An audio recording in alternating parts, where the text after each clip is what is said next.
아우토반 같은 고속도로나 경부고속도로, 중부 내륙 고속도로 같은 좋은 길도 있습니다. 또 비행기가 다니는 항로도 있고 배가 다니는 백길도 있습니다. 그리고 물고기들이 다니는 바닷길, 해로도 있습니다.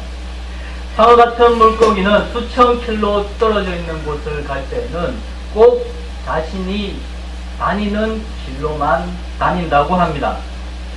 물고기 머리로 수천 킬로 되는 길을 다 기억하지는 않을 텐데 정확하게 수천 킬로 떨어져 있는 그 길을 다니던 길로 정확하게 찾아간다고 합니다.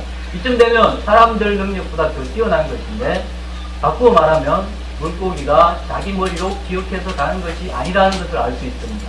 하나님께서 올바른 길을 물고기에 주셔서 그 길을 찾아가고 수천 킬로미터 떨어져 있는 곳도 정확하게 찾아가므로 먹고 살 길을 하나님께서 주신 것입니다. 마찬가지로 새들에게도 이러한 길들을 주셨습니다. 뱀이나 철새들에게도 수천 킬로미터 떨어져 있는 곳을 1m의 오차도 없이 정확하게 찾아갑니다. 이쯤 되면 내비게이션보다 더 정확합니다. 사람보다 더 뛰어난 능력인데 자기의 기억력으로 찾아가는 것이 아니라 하나님께서 주신 능력으로 찾아가는 것입니다. 하나님께서 이렇게 길 찾아가는 능력 주시고 옳은 길을 제시해 주셨을 때 물고기나 새들도 그 길을 따라갑니다. 그 길을 따라갈 때에 먹을 것을 먹고 하나님 주시는 그 길은 물고기나 새에게나 모두가 생명의 길이 됩니다. 이런 물리적인 길만 있는 것이 아니라 우리 인생들 앞에는 영적인 길도 있습니다. 영생의 길도 있고 멸망의 길도 있습니다. 승리의 길, 실패의 길도 있습니다. 또한 지옥 가는 길도 있고 천국 가는 길도 있습니다.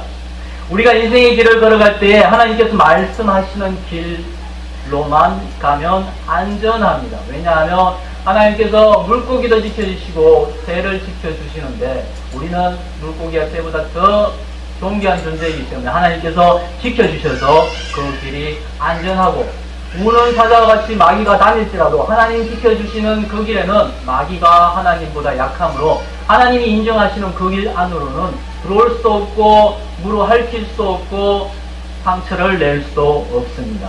하지만 우리가 하나님께서 정해주시는 길을 떠나면 이야기가 달라집니다. 마귀는 우리가 하나님의 길을 우리가 걸어갈 때에는 목에 쇠사슬이 묶여있는 사자와 같아서 그 길 안으로 들어올 수가 없지만, 우리가 하나님 정해놓으신 생명의 길, 좋은 길을 떠나면 사탄 마귀는 목에서 쇠사슬이 풀린 사자가 되어서 우리를 삼킬 수가 있게 되는 것입니다. 불의한 길, 음란, 방탕, 술 취함, 뇌물 등 삐뚤어지고 왜곡되며 하나님께서 금지한 길을 갈 때에는 하나님의 지켜주심이 없어서 우는 사자와 같이 돌아다니는 마귀에게 물리거나 심지어는 삼켜질 수도 있습니다. 히브리서 8장 9절에는 이것에 관해서 하나님께서 이렇게 말씀하십니다. 내 언약 안에 머물러 있지 아니하므로 내가 그들을 돌보지 아니하였노라 하십니다.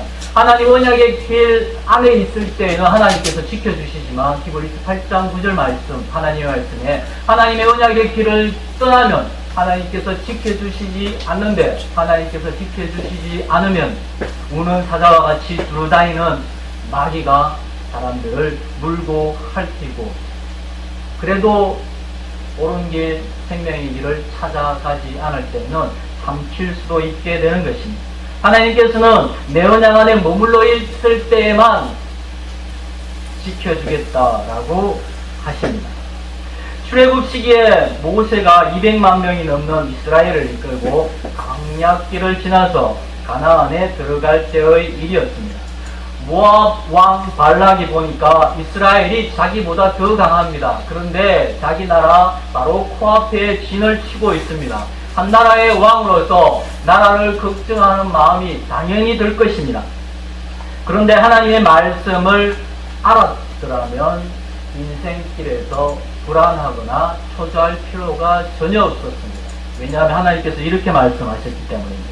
하나님께서 말씀하시기를 모압 암몬 땅을 내가 롯에게 주었으니 이스라엘 땅이 절대로 되지 않을 것이다 라고 이야기합니다. 모압 왕 발락이 하나님의 말씀을 알았더라면 자기 인생길에서 불안해하지 않았을 것입니다. 그런데 하나님 말씀을 모르니까 발락이 불안해졌습니다. 모압 왕 발락이 이스라엘이 자기 나라를 멸망시킬 것 같았습니다. 실존하지 않았던 불안에 크게 불안해했던 것입니다. 우리 인생들도 많은 불안이 있는데 인생의 불안을 100가지로 봤을 때 98가지는 실존하지 않는 불안인데 우리가 불안해한다고 합니다. 모압 왕 발락이 이렇게 불안해서 유브라테스 강 근처에 살고 있던 하나님의 선지자, 하나님의 사람 발람을 불러서 이스라엘을 저주할 계획을 세웠습니다. 고관을 보내고 낙타의 금은보와 많은 귀한 선물을 보냈습니다. 발람은 하나님의 사람으로서 이 말에 대해서는 기도할 필요조차 없었습니다. 기도를 하지 말라라는 것이 아니라 하나님의 사람들을 까닭없이 저주하라고 요청을 받았었는데 이 말에 대해서는 하나님의 대답이 너무나 당연하기 때문입니다. 그렇지만 발람은 하나님의 사람으로서 하나님 말씀과 하나님을 잘 알고 있는 사람이었기에 하나님께 행동하기 전에 길을 떠나기 전에 먼저 하나님께 여쭤봅니다.